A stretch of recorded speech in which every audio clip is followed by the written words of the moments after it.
Hi అండి, ఈరోజు మనం చికెన్ ఫ్రైడ్ రైస్ చేసుకుందాం.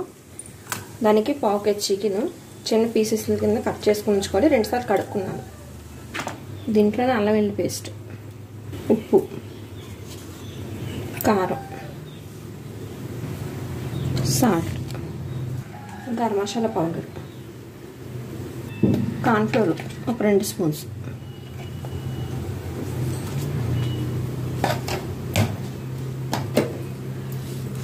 బాగా కలుపుకోవాలి.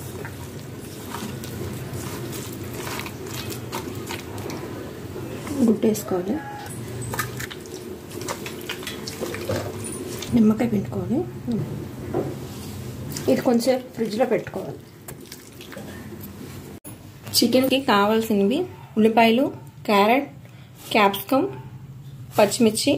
నేను ఉదయం కలుపుకున్నాం కదండి, అవి చిన్న చిన్న పీసుల కింద పకోడీలో వేసుకొని చిన్న చిన్న పీసుల కింద కట్ చేసుకోవాలి.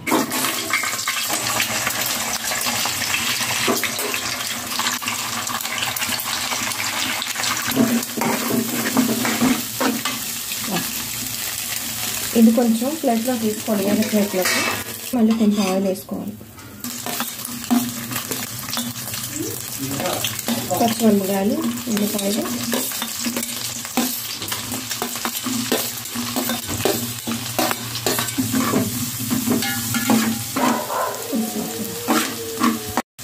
దీంట్లోకి చికెన్ ముక్కలు మనం పకోడీలా చేసుకొని వేసుకోవాలి.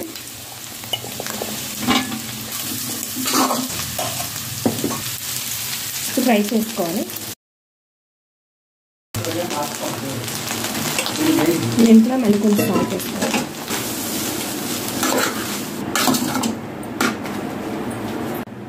ఒక టీ స్పూన్ సోయా సాస్, ఒక tea spoon vinegar,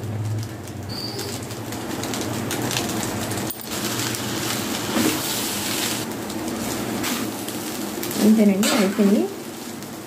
chicken fried rice ready అయిపోయినట్టు.